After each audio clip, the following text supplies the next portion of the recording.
Okay.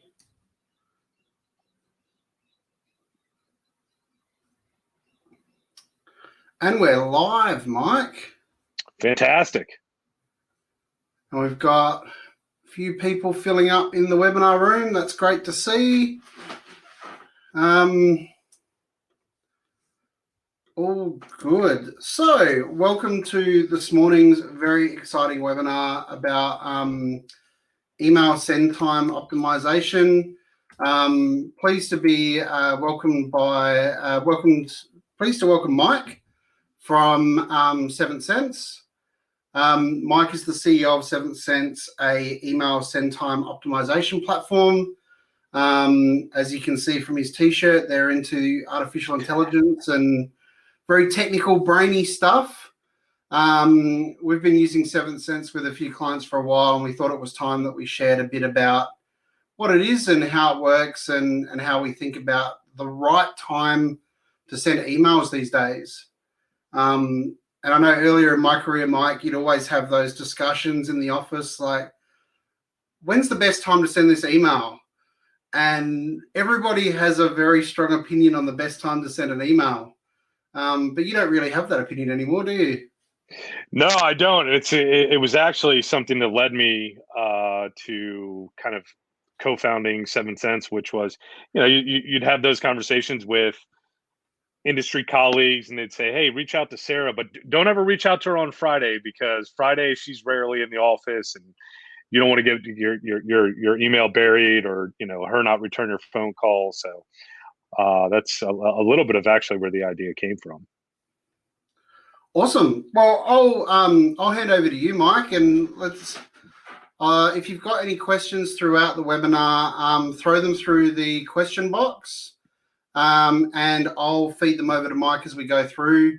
Try and make this as interactive as possible. Mike, over to you. Awesome. Well, Ryan, first and foremost, I appreciate you having me, and anybody that's joined. Greatly appreciate the interest, and hopefully you walk away today knowing a little bit about kind of send time optimization in general, but also some immediate steps that you can potentially take with your existing email program and what you can be doing with it. I'm going to go ahead and share out my screen so we can potentially get that technical difficulty out of the way. And then we can kind of kick things off. Let me know when you can see my screen. Okay, perfect. I did lose the ability to see chat. So if you do have questions, like Ryan mentioned, please feel free to interject as we go through things. Happy, I'd like to always try to make these things a little bit more interactive than me just sitting here for 20, 25 minutes and talking. So quick agenda for today. As Ryan mentioned, we've been working with Refuel for quite some time. We've actually striken up a good, relationship, even though you're in Australia. I'm right outside of Washington, D.C. So we've actually met in person, which is a great thing. But as far as an agenda is concerned, just kind of quickly run through an introduction to who I am, what I do, and then we'll really just talk about like kind of mastering your email channel. I know it's a lot of us are in trying times. Hopefully everybody's happy, healthy, and safe. But really, your email channel is more important than it's ever been.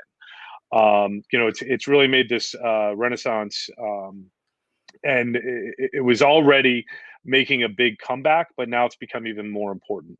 And then we'll kind of finish up with some available resources and some promotional items that we have prepared for any attendees. So a little bit about myself. Started my, first and foremost, one of the co-founders of Seventh Sense. But I started my career as a software engineer for a biotech company where we mapped the human genome. And then I made the jump to the dark side of technology sales. And I spent about 14 years in high-end technology sales, typically deals ranging from anywhere from $1 million to, or I'm sorry, $100,000 to $5 million. And so got involved in a lot of very complex sales cycles. And it was during that time that I really understood the challenges of reaching people. And we'll go through this as you know in today's webinar. And while I was in those prior sales positions, and I also spent some time as a sales leader, they were primarily in startup organizations. So they weren't big companies. So I was always the one kind of clawing to get my foot in the door with you know, both small businesses, medium-sized businesses, as well as large enterprise organizations. So I know what that feeling like is, to be kind of the underdog and have to scrape your way through it. And obviously, I love email. I love you probably don't hear that from many people, but I really do. And the primary reason is I love the power of it. So many people years ago were saying, "Hey, email is going to die," and my response was always, "Well, you know, what's going to take it over?" And people would respond, "Well, social networking." But my response has always been, "Well, how do you sign up for a social network? You use an email address. Your email address or email is the only channel that is truly ubiquitous in today's world." So that leads to this term that a good friend of mine put together, which is, you know, email is a critical linchpin in managing relationships, and it couldn't be even more true in today's business to business or even business to consumer world. It's not just about, you know, acquiring customers. It's also about educating them. It also plays a long-term effect in preventing customer churn, educating your customers, making them advocates, you know, creating really brand affinity with your customers. It's the one channel that you can use in a very effective means. But it's also a push communication tool in a pull world. And what I mean by that is, when I'm emailing, I'm pushing that messaging out, versus when you think about inbound and the principles and methodologies behind inbound or inbound marketing, that's really a pull world. I'm trying to pull you into my world, whether that be through SEO, social advertising, PPC, etc. So it's important to remember that it's really that push communication tool that you have access to. But guess what? This is what our recipients' inboxes look like. I'm not sure about you, but I think we would all agree that we'll get more email this month than we did last month, and this year we'll get more email than we did last year. So there's really just this ever increasing volume of communication coming at us, and it's not just in the form of email. It's in the form of phone calls, text messages, social notifications. You know, really just our digital lives are just bombarded all day, every day. They could be ads on TV. All of these things are really just vying for our attention, and it's becoming easier and easier for brands or companies to really push their messaging out or create advertising. But again, it's all of this stuff vying for our attention. So when we think about that, we really look at, you know, what does a typical email strategy look like? And one thing I'll pull back to is with regards to email and the power of it. If you think about social advertising or social networks, that's really the audience that you rent. You don't own that audience, and you don't own your ability to reach that audience. If LinkedIn, Facebook, Twitter, Snapchat, whatever changes their algorithm or changes their costs, your ability to reach them may increase. The cost of reaching them may increase significantly. Whereas if you think about your email list, that is the core intellectual property that your business owns, is that email address. You own the messaging, you own the ability to reach them, you own the ability to understand what they see, when they see it, how they see it, whether that be on mobile, desktop, etc. Whereas again, with social advertising, you don't own any of that. You're relying on them and their algorithms. But again, let's take a step back and look at what a real typical email strategy looks like. The first is, you know, we acquire an email address. How do we do that? It could be historically through trade shows. I think trade shows are going to have a big comeback. So right now they're on hold, but they will have a big comeback. It could be through inbound practices, like a website, blog. It may be paid, so PPC, social advertising, and then maybe if you're not following the best of practices, but hey, we all have to learn how to grow our business. Maybe you purchase a list, but in some way, shape, or form, it has cost you money to acquire an email address. Even though you may be following inbound principles versus outbound, you're still paying money to acquire that email address because you're paying money to create the content, host the content, do optimization around the content. So again, you are investing in acquiring email addresses. And then once I acquire that email address, maybe I enrich it with third-party data, such as location-based data, gender-based data, etc. And then I create my content. And then I may segment on some of those attributes that we know about an individual, such as what industry you're in, where is their location, what is their title, and then we just take this approach. Even though we've put in all of this upfront effort, we then take that entire list and just blast our message to all of them all at once. And we also may have some more advanced strategies around nurturing those audiences, such that somebody filled out a form on your website and they're going to go through a drip campaign to do better education. But this is the way the typical email strategy works. But what's one of the fundamental problems? It comes back to what I talked about earlier. It's the volume of email that we're getting. Marketers are sending far, far too much email. Again, one of the challenges has become that many marketers treat email as a commodity-based channel, and therefore get commodity-like results. Like, I would ask everybody, what's your average open and click rate? If it's even 20%, well, why? The question you should be asking is, why is 80% of your audience not engaging with you? It's a different way of really looking at it. And so with one of the things we'll get into here in a minute is, because marketers are sending too much email and treating it much more like a commodity, because the feeling is, hey, it doesn't really cost me anything to send email, but it does. Sure, the process of sending the email, because maybe you've invested in HubSpot or Marketo or another marketing automation platform, that cost is already there. And so the feeling is, well, it doesn't cost me anything to send this email, so I'm just going to send more email. But where the real cost comes in is the attention of the recipients that you're sending it to. Send too much, hurt yourself. Send too little, hurt yourself. So there's a little bit of a fine balance between the two. Adding to this clutter is, salespeople are sending too much email, colleagues are sending too much email, and friends are sending too much email. So again, we're just getting bombarded day in and day out with this massive volume of communication coming at us day in and day out. Now, on average, the average business professional, and this is a little bit of a scary statistic because we've tracked it for years, the average business professional receives around 125 emails a day.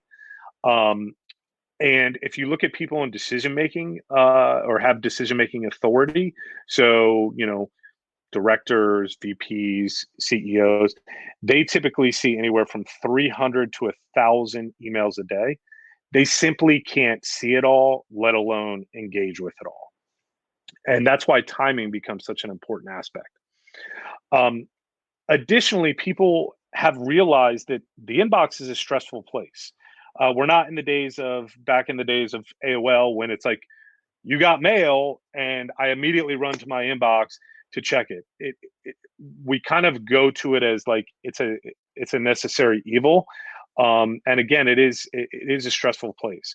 So we've all been trying to adopt tools or change our behaviors. And some tools like Inbox Pause by Google, where I can simply just go pause my inbox from email coming in if I'm working on an important project that really needs my mind share or my mental energy. They've got promotions tab, they've got, and then Microsoft's got their clutter folder. Additionally, we're all dealing with work from home distractions. Even in the office, we were dealing with, work from office distractions. mobile is a component that's becoming more and more increasingly important.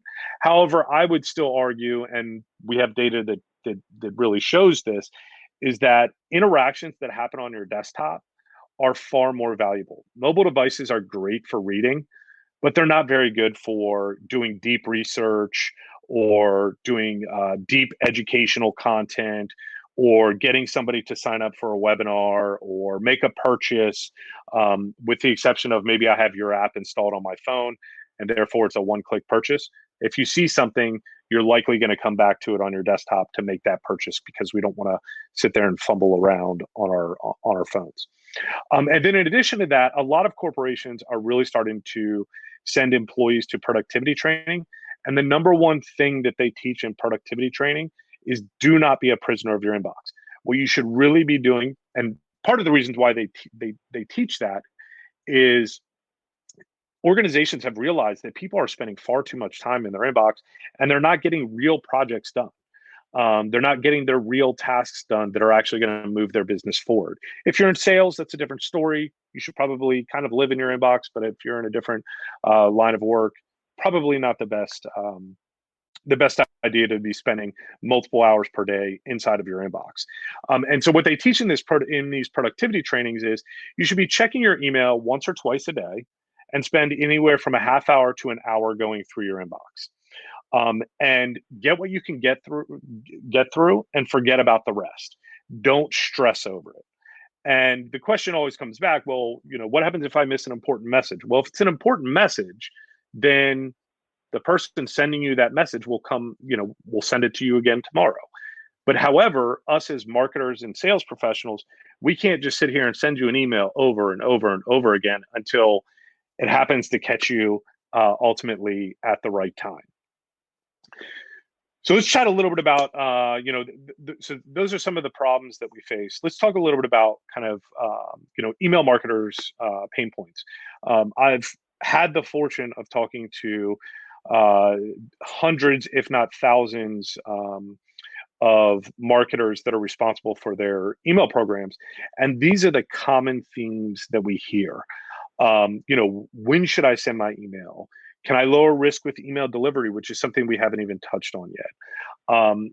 If I send an email blast, and what happens if it's super successful and my sales team gets overloaded with incoming chat messages or incoming sales calls? What happens if my web server goes down or my registration system goes down the moment I click send? Well, all of that work that you've put into that program then kind of goes to waste. What happens if I send the wrong email? These are all challenges that unfortunately we face when you have the traditional batch and blast mentality with your email marketing program. So let's talk a little bit about how we can start to solve these. What can we really be doing to ensure that our email program is set up for success? I like to term these things the little big things because these can have a massive impact. And these are things that you can take away with you today and go implement tomorrow without a tremendous investment. The first of those being authentication. This is one of the most important things that you can do to ensure the success of your email program. And I'll dive a little bit more deeply into this in an upcoming slide. Your from address, subject lines, preview text, are you ensuring that those types of things are set up correctly? Email is supposed to really be a two-way communication tool. And I can't tell you how many marketers I get emails from that say no reply at xyz.com. It's like, well, hold on, you can invade my inbox, but if I actually want to reply, and I may want to have a question about buying something, and I simply just can't communicate back with you. So check your from address. If you need something to monitor those replies, there is technology out there that will do it for you, because sometimes we get afraid that, well, I'm going to get hundreds of replies or out of offices, things like that. You can harness that data to become more successful. are you looking at your email metrics and the signals that people are leaving behind? That's another huge component of running a successful email program. And then list cleaning. This is probably one of the most controversial things in email marketing today, not only from executives that feel that we've invested so much in acquiring email addresses. Why would we ever remove them? Email is free to send. This all goes back to what I was talking about earlier. If you are not pruning your lists, you are eventually going to run into significant problems with reaching the people that actually want to hear from you. ABM, account-based marketing. This is a hugely hot topic right now, and something that we'll touch on here in a minute. And then A/B testing. All marketers want to be doing A/B testing. However, is this a good use of your time? And we'll touch on this. And then finally, we'll get into a little bit around send time optimization and what it means. So in an effort to continually or to try and provide you with the most value on this webinar, what I'm trying to do is lay the foundation or lay the groundwork for a good foundation to your email program. Deliverability does not equal inboxing. What do I mean by that? HubSpot, Marketo, pretty much any modern day marketing automation system out there is going to give you a delivery rate. So I can't tell you how many people I talk to that say, well, I don't have a delivery problem. 99.8% of my emails got delivered. All that means is that 99.8% of your emails did not bounce. That means they were received by the receiving server. So that might be Google, Microsoft, or corporate email system. All it's saying is that I am receiving your email, and that is what HubSpot, Marketo, and other marketing automation systems report on. That does not mean that the email actually made it to the inbox. It could have made it into the promotions tab, the clutter folder. It could have made it to the spam folder, or worse, been quarantined altogether by the receiving server, and therefore nobody's ever going to see that email. In fact, only 1 in 5, on average, 1 in 5 marketing emails actually do not make it to the inbox. They make it to one of those other folders, and a vast majority of it going to spam. So even though we may have the feeling that we're not a spammer, if you're not paying attention to a number of things, which again can be authentication, the engagement metrics that or engagement rates, that's what's going to lead to poor inboxing. So again, remember that deliverability or delivery does not equal inboxing. So let's talk a little bit about deliverability, protection, and authentication. Just like we in our personal lives have what's called a credit score, which determines how much is a bank willing to lend us, what is our credit worthiness, are we likely to pay back that a loan, etc.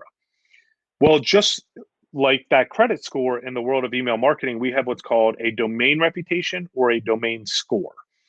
What this is Google, and each email service provider has their own way of doing this, but there's a lot of commonalities. And what they're looking at is, are people actually engaging with your emails? Are they opening them? Are they clicking them? Are they forwarding them? Are they replying to them? And if you have very low engagement rates, then your sender reputation or sender score starts to drop. And once it drops below certain thresholds, you'll start seeing far less and less of your emails actually make it to the inbox, and more likely either being landing in spam, or worse, in being quarantined altogether. So there are some things that you can do to ensure that you're, just like paying your monthly credit card bills. If you don't do it, it affects your credit score negatively. If you don't have authentication with your domain set up, that's the first step. The second step is, how much of my audience is engaging. I'll show you some things here in a few minutes that allow you to really monitor your overall audience engagement. What are your bounce rates, unsubscribes, and spam complaints? Unsubscribes, unless you're buying lists and you're getting massive unsubscribe rates are not typically going to have that much of an impact. Whereas spam complaints and hard bounces definitely will, because those are typically indicators to the email service providers that you're not practicing good list hygiene, and therefore they don't believe you're a good email marketer or a good email sender. And then content filters. Now, content filters used to be the number one thing that email service providers looked at. However, that is no more. Yahoo still does quite a bit of looking at the content, but Google and Microsoft and corporate spam systems, unless you're selling something like Viagra online and sending emails about it, you shouldn't really be worried about content filters like too many exclamation points, too many capital letters. It's all about audience engagement today and making sure that your domain authentication is set up correctly. Gray mail and email are a thing. So what is gray mail? Gray mail is email that you've technically opted into, but you're not really engaging with it. So it's not spam, it's gray mail. And that's that, when I talked about on average 20% of my audience is engaging with me, that's that other 80%. You're likely sending them gray mail. Sure, you acquired their email address in a proper way. However, they're no longer interested in your whatever your offering is, but you keep sending it to them. And then ill mail is a term that we've coined, which is really email that you're sending at really the wrong time or the wrong frequency. And then finally, audience fatigue.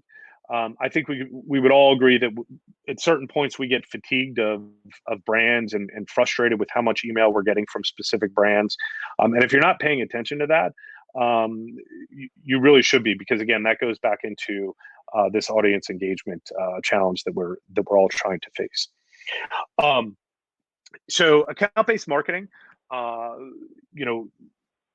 this has been, while there's a lot of technology coming behind it, it's really an old approach to marketing, but it's new because there's so much technology that's allowing us to be much more efficient at it. But if you're embarking on an ABM strategy, but you don't have an email delivery strategy, you need to stop right there. And the reason why is the way a lot of these spam systems work is, say I'm sending to a larger corporation and I'm sending to 10 people within that corporation an email. If I send all 10 of my emails at the same time, even though they might be personalized with, first name, title, something, personalization tokens, what that's typically going to do is it's going to trip the spam system, and the spam system is going to go, whoa, you just sent me 10 of the exact same emails at the exact same time. I'm going to evaluate the content of this much more than I would had you trickled those emails in. Google and Microsoft do very much a lot of the same thing. But with corporate spam systems, you're much more likely to trip them when you're sending to multiple people within the same organization, the exact same email, really at the same time. So you really need to think about, how am I going to get my emails delivered when I have an ABM strategy. With regards to A/B testing, in my opinion, a lot of organizations rely on A/B testing to try and find shortcuts. However, unfortunately, in business, there are no shortcuts, and patience is key. If you do decide to embark on A/B testing, you really have to have some statistical analysis that says, hey, the win that I saw with this was correct. So statistical relevance is a big thing that is often overlooked, such that, well, this subject line performed 10% better, even though it was only sent to 500 people. You're just not going to get statistical relevance there, and therefore it might lead you down the wrong path. The other thing is, if you do have a sophisticated enough program to where A/B testing makes sense, what I like to term is the 8% rule. Again, we're looking for ways that we can optimize our program, and there's this 8% rule that I like to follow, which is, if I can simply increase something by 8%, and 8% is not easy to come by. But if I can increase something by 8%, on average, what that means, what used to take me 13 months, I will now accomplish in 12. So you can imagine the business value that delivers to any organization. And I took these two screenshots that are real life examples of one of our. They're a pretty high volume sender, business to consumer brand, and it's not until you start looking at hundreds of email sends until they started to really see some of these 8% gains, and in fact it was far larger than that. But again, this is where that patience comes in, where it's not, some things are just not an overnight home run or overnight success. So who is 7 Cents, and really what do we do? We're an artificial intelligence system that optimizes your email channel for increased engagement and deliverability. These next few slides, that's what we're going to touch on. So with regards to what our process is, if you're using HubSpot or Marketo, unfortunately, we don't integrate with any other platforms today, at least. You are sitting on a gold mine of data. And every day that you send more emails, you're creating more and more of that gold. And what I mean by that is you've generated all of this open and click data and all of this open and click history about when is Sarah opening your emails? When is she clicking on your emails? Is she doing that on a mobile device? Is she doing that on a desktop? But quite frankly, you're not doing anything with that data. 7 Cents empowers you to go and unlock that data out of HubSpot Marketo.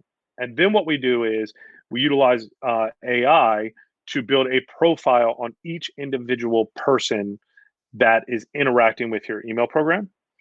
And then we empower you to allow your marketing automation system and you to take advantage of that data to further enhance the way that you're reaching out, when you're reaching out, how you're reaching out, how often you're reaching out.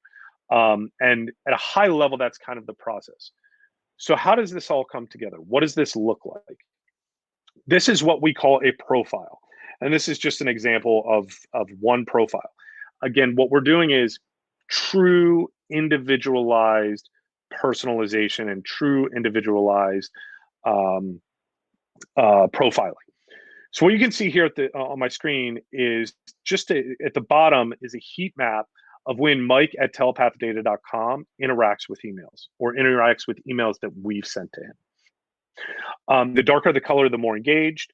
But that's also not to say that Mike hasn't engaged at 7 p.m. on a Monday or Tuesday or Wednesday or Thursday.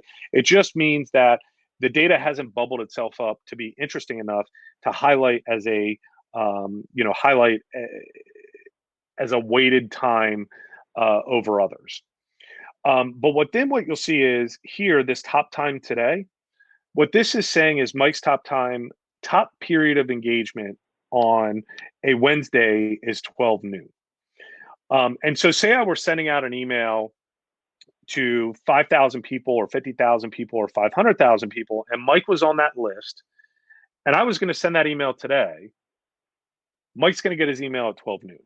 Whereas Sarah might get her email at 9 p.m., Jeff might get his email at 6 a.m. Because really, if you think about human beings, we're all creatures of habit. We get out of bed at certain times of day, we commute at certain times of day, we have standing meetings at certain times of day, and we're more apt to engage or respond to communication at certain times of day. But even if you and I live in the exact same town, we have the same job title, we work in the same industry, we have the same number of kids, our schedules might be fundamentally different. My brain might interact much better with email late at night, whereas yours interacts with email much better early in the morning, whereas Scott, his might interact much better during business hours only, or maybe he unplugs outside of business hours. Now, if I were sending, say, a monthly newsletter, I don't care if that email goes out over the course of a week. Mike's peak period of engagement is Friday at 5 p.m., meaning Mike has engaged the most in our email program on Friday at 5 p.m. And it's taking all of that interaction data into play in understanding that. The second part of the profile is what you'll see here under this activity segment. We use a individualized machine learning process. And what does that mean other than buzzwords? Is we build a trend on Mike's level of engagement. Is he active in my program? Is he more passive in my program? Or is he gone completely inactive in my program? Because again, coming back to really focusing and understanding how your overall audience is engaging with you, and how individuals are engaging with you, you can then take corrective measures to ensure that you don't get into the penalty box and ultimately not see your emails inboxing any longer. So that at a high level is how we build a profile. Do our customers ever really go look at this data? No, it's purely there to be completely transparent. Salespeople, we do provide a mechanism inside of, today we only have an integration with HubSpot, but with their HubSpot CRM, where salespeople can go look at this data to facilitate their own outreach. But as a marketer, you're really just never going to go in here. Again, it's just there for transparency purposes. So when we're sending batch emails, Hey, Mike, yeah, go ahead. For a sec. Yeah, I find when I'm talking to clients about this, the data is the most controversial thing about 7 Cents. So when you say to people, look, we've got all of this data on the way that they're using the tool. We know when they're opening their emails and they're interacting with their emails. No matter the fact that the data is in front of them or the data's come out of their CRM, there's still an element of doubt. Like, how do you address that with people when you're trying to explain to them the validity of the data? It's a great question. I mean, first and foremost, that's why we go through and provide the complete transparency of what the data is telling us. And we will be completely transparent about how our algorithms work. You know, how do our scoring algorithms work? Because an open is not as valuable as a click. And a click on a desktop is more valuable than a click on a mobile device. A click that happened today is far more valuable than a click that happened 6 months ago, because it's a relatively newer event and therefore potentially may expose behavioral differences. So I don't know if that fully addresses your question, but I'm happy to dive in more specifically into that. Yeah, we haven't had any questions from the audience on that. It's just, I know that that's probably the question I get the most often, particularly when the time that gets calculated is potentially not the time that they thought it would be. Well, human beings are actually very bad at analyzing vast amounts of data. That's what computers are good at, and training computers to do. All right, I'll let you return to your regularly scheduled program. Okay, perfect. Yeah, and please, again, keep the questions coming. So effectively, when you're sending a batch email inside of HubSpot or Marketo or other platforms, and I'm just going to really focus on HubSpot and Marketo here. You know, you've created your email content. You spent a tremendous amount of time making sure that it's ready to go. You know, a lot of thought process going into it, and then it comes to send it, and I pick a list. And I blast it, I don't know, at 9 a.m. because maybe I read a blog post that told me that's the best time to send email. Maybe I've done some A/B testing that ultimately came back inconclusive. So therefore, I think 9 o'clock a.m. is the best time to send my email. Or maybe I use some time zone sending, but time zone sending is riddled with issues. And the reason why time zone sending is riddled with issues is the way HubSpot does it is they capture the IP address of where the open and click is coming from. But if I'm in Australia, but my corporate email server is in California and I have to VPN into it, it's going to look like I live in California. And the same holds true with the way Marketo captures it, is based off of a field that is inputted by humans. So if I'm sending via time zone sending, it again can be just riddled with all kinds of issues.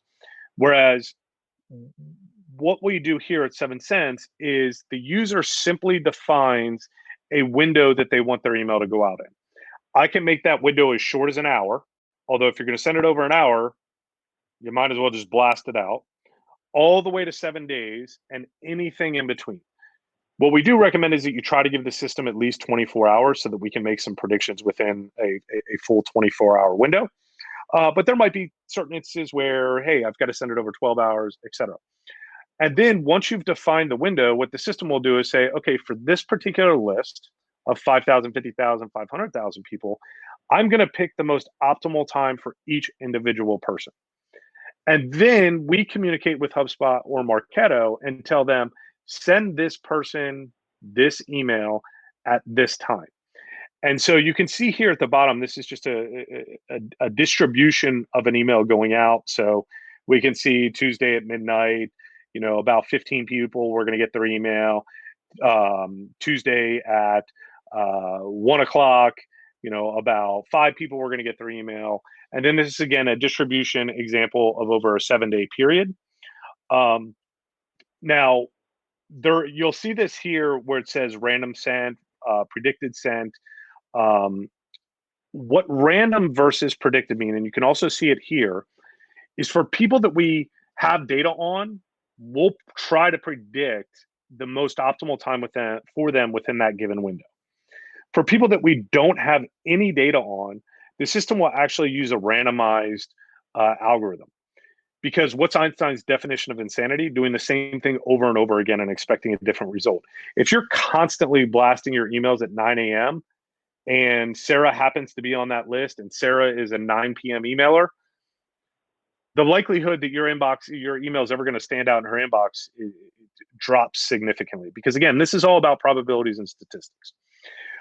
Whereas if you use a randomized algorithm, hey, next week, Sarah might get her email at 1 p.m. She does nothing.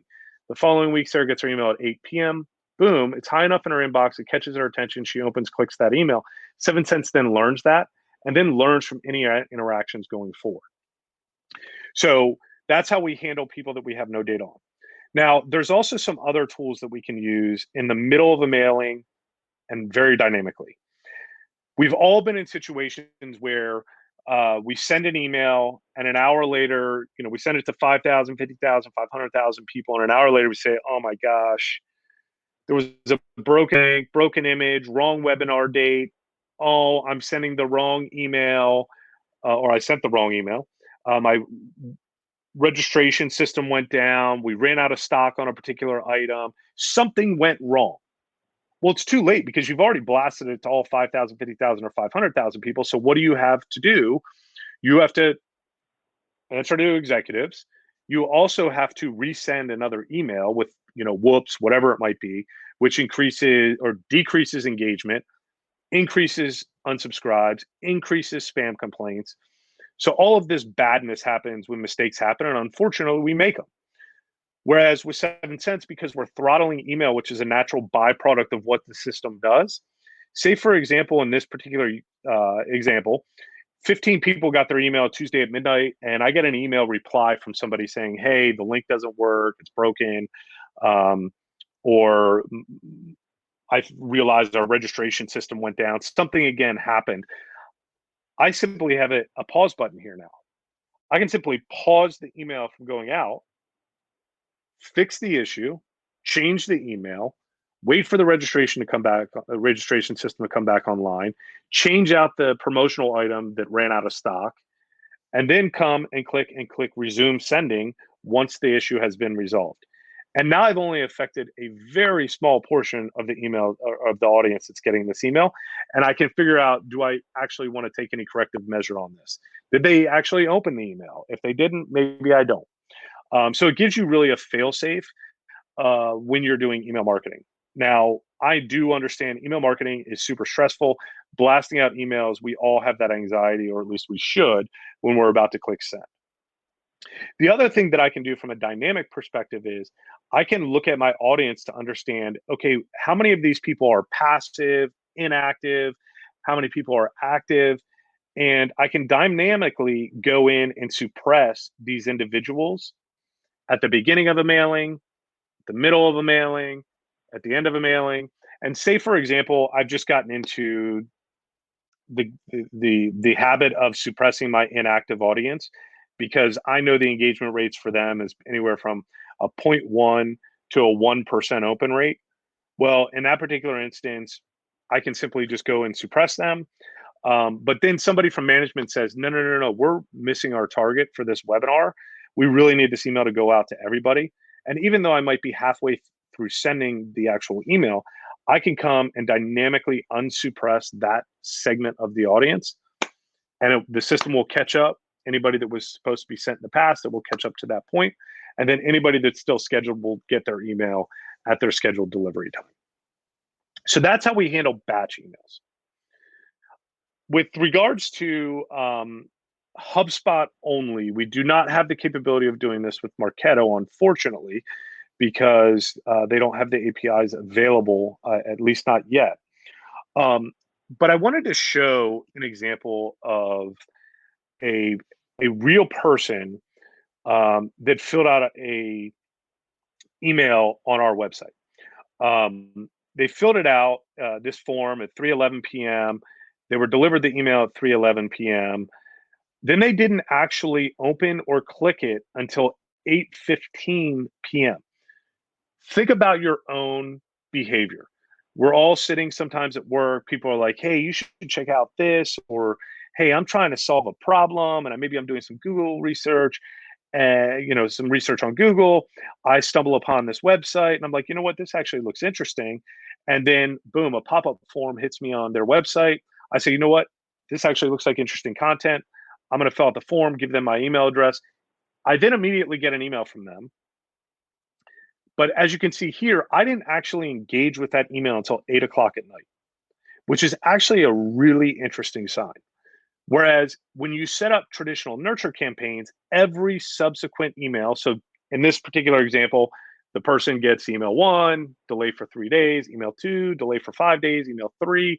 They're still going to keep getting those emails at 3 o'clock p.m. because that's when they initially enrolled in the workflow. Whereas when you inject 7 cents, what happens is somebody traverses the campaign actually gets smarter about when to send them their next email. And the way that we do this today is through a webhook technology where we communicate back and forth with HubSpot to tell HubSpot when to send the next email. And this is just a graphical diagram of ultimately what that looks like. So hugely powerful here in really creating a personalized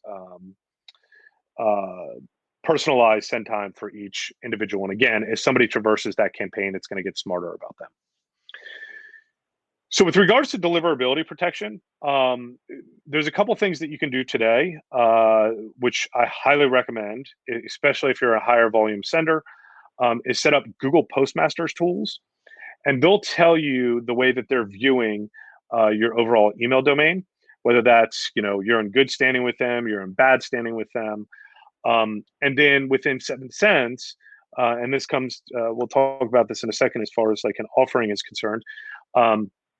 We also have what we call our active audience measurements. Traditionally, or conventional wisdom of most marketers and executives is, if I have a 20% open rate, that means on average, each person on my list is opening 1 out of every 5 emails that I'm sending to them. It's actually quite different than that. What it really means is you have an active audience that's truly engaging with your emails, and then you have an inactive, like people that are just really not engaging with you. And what these are showing is really kind of an early warning signal of if you're emailing too much, emailing too little, if you need to start thinking about a better segmentation strategy. And so what this is showing is my active audience this month to date is around 42% of the people that we've sent at least 1 email to have opened or clicked. Now, I may have sent them 10 emails, I may have sent them 50 emails, but 42% of my audience has opened or clicked at least 1 email this month. Then I can look at last month, and then I can look at all-time history of when I started using HubSpot or Marketo in a deeper graph within our dashboard. Now, what the color indicators are there for is typically what we see is if you're anywhere from 30% to 60% or even 70% active audience, you're really in good shape. Like, you have nothing to worry about. And in fact, if you go above 60 or 70%, you're probably not emailing enough, and you should be a little bit more aggressive with your email program. So this is giving you a little bit of a barometer there. Now, if you start falling into the yellow, anywhere from 15% to 30% of your audience is active, This is where you want to start really thinking about, I should probably be putting together a better optimization strategy. And I should really start thinking about cleaning up my list a little bit. And if you fall below 15%, it's already too, well, it's not too late because you can fix it, but you're in the penalty box. And 10 out of 10 times we find with customers, they're not inboxing.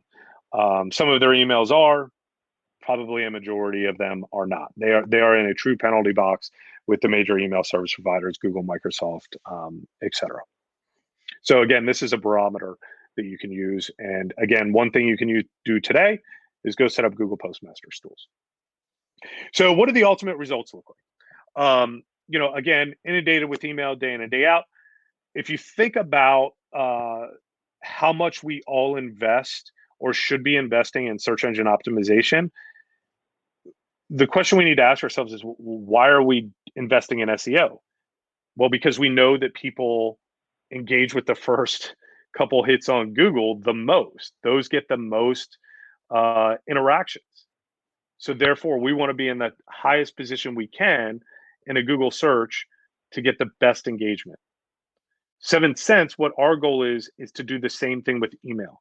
Our job is to try and get you as high as we can in the inbox so that you have the highest likelihood of getting engaged with. Now, there's going to be people and naysayers, like you said, Ryan. There's going to be pushback from some people that say, "Well, I create great content. It's always going to be engaged with." Hey, if I'm researching a problem, typically I'm not researching a problem and a solution only with your company. I'm probably going to be, and I can only read so much about a solution or a problem every single day or every single week or every single month, depending on how much of a priority it is for me. So whoever happens to be at the top of my inbox and is publishing okay content, they're the ones most likely that are going to be educating me and also getting my mind share than somebody that's buried below 50 other messages in my inbox. So again, our goal, and we all know this with SEO, some of the content at the top of the inbox is not the best content. They've gamed the system to get to the top of the inbox. It's almost like they get the most mind share. It's almost like you've spoken to some of the people that I've spoken to, Mike, where they're like, "What do you mean I don't get 100% of people opening my emails? They're really important, right?" But there's just too much competition for the open and the click. So yeah, perfect.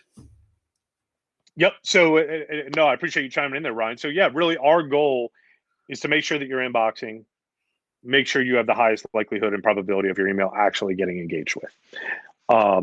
And that is the true value prop of 7 Cents. Now, with regards to real world results, we have a number of case studies on our website.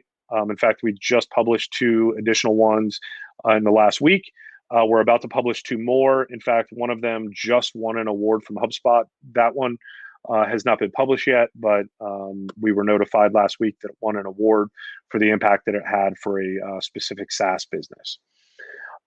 So we've done hundreds of tests on how the system performs, and we're finally, as it's any growing company, we're getting around to finally building some case studies that you can utilize.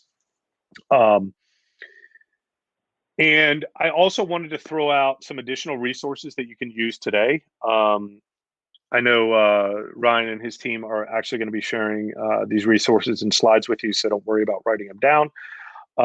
But these are all ungated resources that you can use. If you do have executives that are always asking, like, "Hey, well, what's the ROI of our email program?" or "Why should we invest more in our email program?" I would highly encourage you to go check out these ROI calculators that we put together here at 7 Cents. That not only show you really real numbers around what the return on investment is for the investments you're making in your email marketing program, but also kind of how you stack against the industry averages. And then we also have a ROI calculator here, this email optimization ROI calculator. So prior to that, there's one specific to HubSpot, there's one specific to Marketo, and then a general if you're using a different platform. And then we have an email optimization ROI calculator, which shows you the potential impact that 7 Cents could have on your existing email program. Obviously, we'd love for you to check that out. And then if you want to test your email knowledge, you can do so with this quiz that we've got there at the bottom. So again, all of these links will be shared with you as part of the follow-up to this webinar. And that's kind of all I had. I almost took up the full hour, so I certainly talked a lot, but any questions or comments? Yeah, if anyone's got any more questions, then put them into the chat or the questions box, and we'll go through that. I guess one of the things that that we've seen by way of case study, Mike, is obviously you get the increase in opens and clicks that you're expecting there, but the number of inactive contacts that have been changed to active, and nurturing that over time. Obviously, it's not email on its own that's doing that. It's a mix of the content, the overall strategy. But one of our clients that we've discussed at length, they've been able to reactivate 20% of their database. Now, 20% of their database was about 2,000 contacts. So all of a sudden, you think about the cost that's involved in going out and acquiring 2,000 more. Well, in this case, if it's 20%, we're talking about 400 contacts. The cost of acquiring 400 contacts through Google Ads, Facebook Ads, other channels, it's a very, very effective, very efficient way of being able to reactivate your lapsed contacts.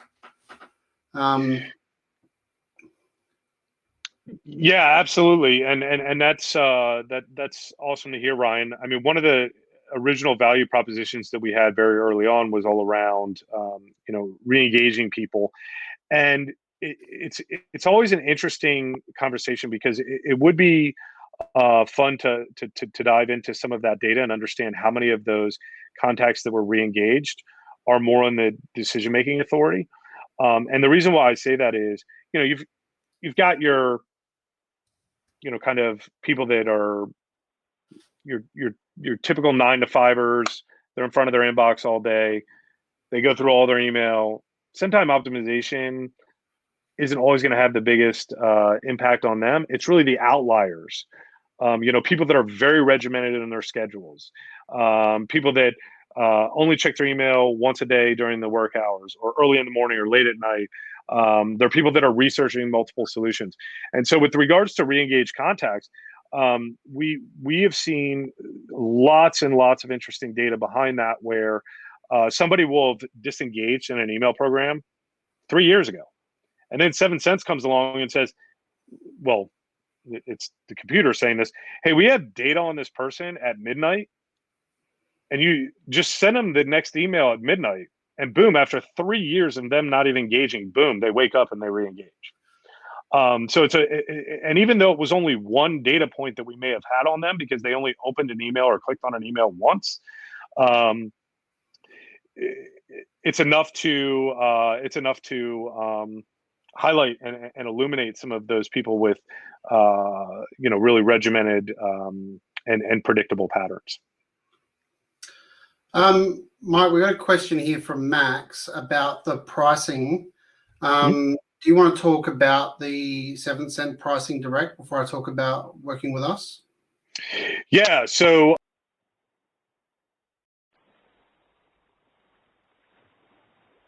pricing is we have a basic plan, which is $149. It's only available to HubSpot customers, and it covers up to 20,000 contacts. Anywhere from 20 to 70,000 contacts, either HubSpot or Marketo, is $399 a month. And then anything up to 300,000 contacts is $999 a month. And then anything beyond that, we definitely have our largest customer has over 10 million contacts. We just do more of like an enterprise plan behind that.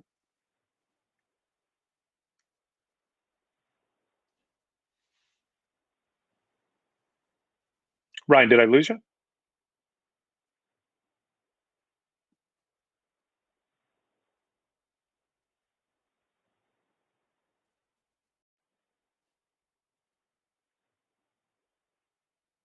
Hey, Ryan, did we lose you?